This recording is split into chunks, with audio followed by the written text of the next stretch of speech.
AIMIM सदर असदुद्दीन ओवैसी के काफिले पर फायरिंग हुई। ओवैसी इंतखाबी तशहीर करके मेरठ के किटहौर से दिल्ली आ रहे थे। रास्ते में गाजियाबाद के चिजारसी के पास टोल गेट पर ओवैसी के काफिले को निशाना बनाया गया। ये रिपोर्ट देखिए।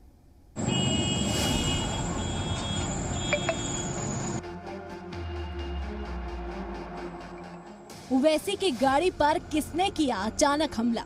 तो जैसा हम टोल गेट के करीब गाड़ी स्लो हो जाती है, बैरिकेड होता है, तो एक बड़ी धाम से आवाज़ आई। तो हम बोले क्या हुआ? फिर दूसरी आवाज़ आई तो हमारे साथ जो गाड़ी में हमारे दोस्त गाड़ी चला रहे थे यामीन खान, बोले भाई हमला हो रहा। ओवैसी के काफिले पर 4 राउंड फायरिंग किसने की? फिर और एक आवाज़ आई, जब निकल रहे थे एक और आवाज़ आई, तो मेरे ख्याल से 3 से 4 राउंड की फायरिंग हुई। असदुद्दीन ओवैसी को आखिर कौन मारना चाहता है? हमारी गाड़ी के लेफ्ट साइड के ऊपर 2 होल्स के निशान है, एक गोली शायद, और एक निशान है लेफ्ट साइड मडगार्ड के ऊपर। कितने हमलावर थे, कैसे दिखते थे? हुडी पहना था, 2 लोग थे। रेड हुडी पहना था, एक वाइट जैकेट। तो जो रेड हुडी पहना हुआ था उसके ऊपर गाड़ी चलाई, उसके पैर पर चलाई, वो गिरा। तो जो वाइट जैकेट पहना था वो उल्टा उन 2 फॉर्च्यूनर पे गोली चलाया। असदुद्दीन ओवैसी की कार पर ये गोलियों के निशान हैं। यूपी में गाजियाबाद के चिजारसी टोल गेट पर असदुद्दीन ओवैसी के काफिले को निशाना बनाकर फायरिंग। ओवैसी के मुताबिक ये हमला अचानक हुआ। इस हमले में उनकी गाड़ी का टायर पंक्चर हो गया।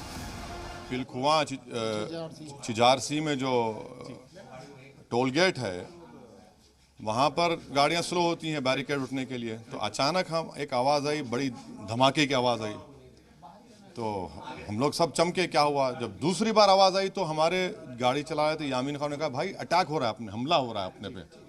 तो एक 90 डिग्रीज पर एक रेड जैकेट कोई पहना हुआ, हुडी पहना हुआ था और वाइट जैकेट, तो ये लोग गोली चला रहे थे। ओवैसी के दावे के मुताबिक 2 हमलावर थे। पुलिस के मुताबिक एक मुलजिम को हथियार के साथ हिरासत में लिया गया, जबकि दूसरे की तलाश जारी है। जो 60 थे उनको हमने संकलित किया हुआ है। एक व्यक्ति जो सीसीटीवी के आधार पर चिन्हित हुआ है उसको हिरासत में लिया गया, उससे पूछताछ की जा रही है। पूरी घटना के बारे में गहराई से सभी पहलुओं में जो संबंधित चशमदर्शी थे उनसे बात की गई है।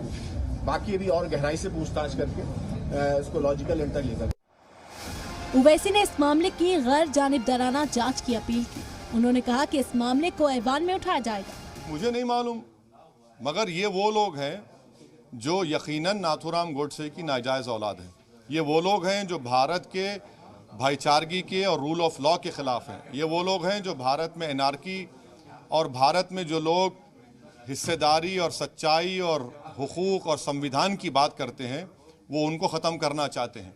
हम उनसे ये कहना चाह रहे हैं कि आप कोई भी हो, हम आपके इस बुज़दिलाना हमले से पीछे हटने वाले नहीं हैं। उत्तर प्रदेश असेंबली इलेक्शन में किसी सीनियर लीडर के काफिले पर फायरिंग का ये पहला वाकया है।